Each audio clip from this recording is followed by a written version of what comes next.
Como um gênero musical, surgiu, revolucionou e entrou na cabeça de uma geração inteira, e como seus principais representantes acabaram morrendo pouco tempo depois, quase todos por suicídio. O grunge é um gênero musical que surgiu no final dos anos 1980 e ganhou grande popularidade nos anos 90, especialmente na cidade de Seattle, no estado de Washington, Estados Unidos. Este movimento não se limitou apenas à música, mas também influenciou a moda e a cultura popular da época. O grunge tem suas raízes no punk rock, no heavy metal e no indie rock. Bandas como Black Sabbath e os pioneiros do punk como Sex Pistols influenciaram o som e a atitude do grunge. O gênero é caracterizado por guitarras distorcidas, letras introspectivas e muitas vezes sombrias, e uma atitude desleixada e antissistema.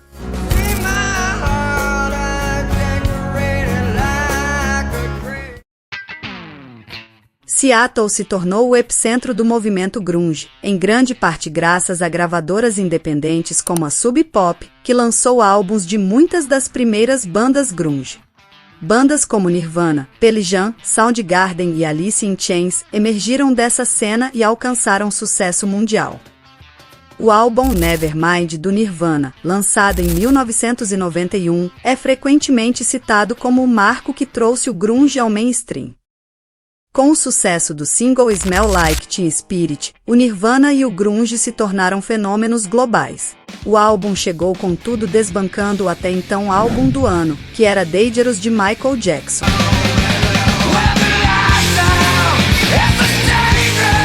Outras bandas de Seattle rapidamente seguiram esse sucesso, e o grunge se tornou o som predominante do rock nos anos 90.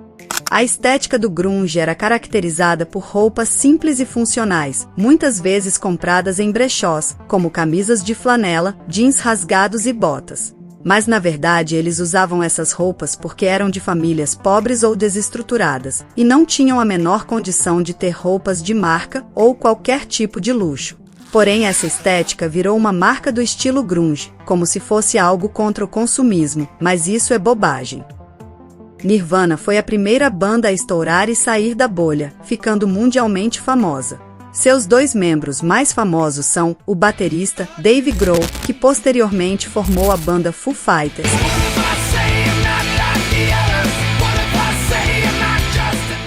e pelo vocalista Kurt Cobain.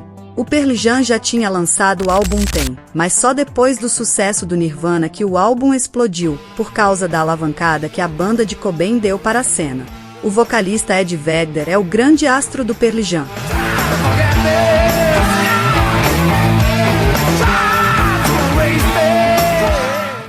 Alice in Chains, que para muitos não faz parte do movimento grunge, mas acabou sendo denominada popularmente como grunge.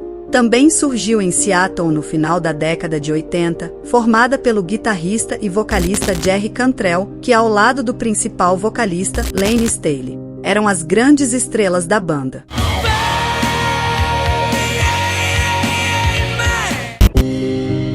Soundgarden, do excelente cantor Chris Cornell, fazia parte dessas bandas nascidas em Seattle no final da década de 80. Black hole sun, won't you come? Ainda teve bandas formadas através da união entre os membros dessas bandas, por exemplo Temple of the Dog, que continha como vocalistas Ed Vedder do Pearl Jam e Chris Cornell da banda Soundgarden.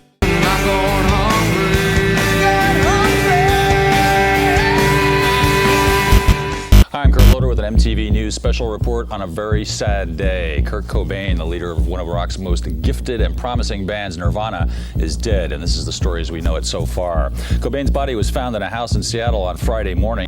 Em 1994, Kurt Cobain foi encontrado morto em sua casa por um eletricista que ia instalar um sistema de segurança. Ele tinha cometido suicídio. Ele já tinha tentado suicídio outras vezes. Dias antes de sua morte, ele tinha sido internado em um centro de recuperação em Los Angeles, mas acabou fugindo e voltando para Seattle. Sua morte foi um grande choque no mundo musical.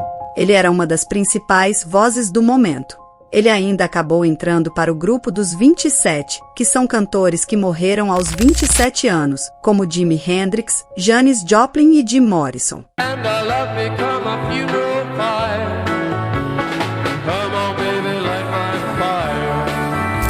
Porém, a quantidade de mortes e suicídios de membros dessas bandas que fizeram parte do grunge é grande.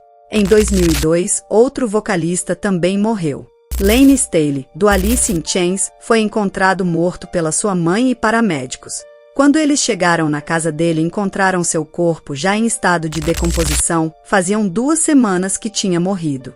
Ele sofreu uma overdose e morreu no mesmo dia que Kurt Cobain. 5 de abril, porém 8 anos depois. O ex-baixista do Alice in Chains, Mike Starr, esteve com Layne um dia antes de sua morte. Segundo Mike, eles discutiram e ele foi a última pessoa a ver Layne vivo. Starr disse que se arrependeu por não ter chamado a emergência naquele dia. Em 2011, Mike Starr é encontrado morto, resultado de uma overdose.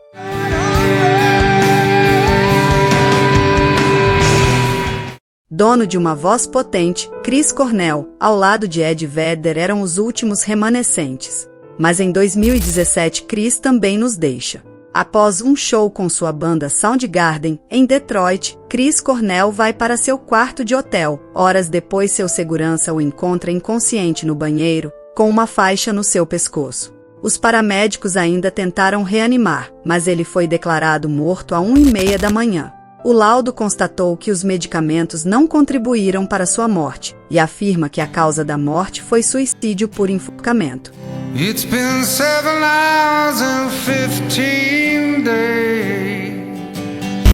O grunge não apenas definiu uma era no rock, mas também deixou um legado duradouro na cultura popular e continua a influenciar novas gerações de músicos e fãs. Em suas músicas é possível detectar letras que já demonstravam suas angústias e o flerte com a morte.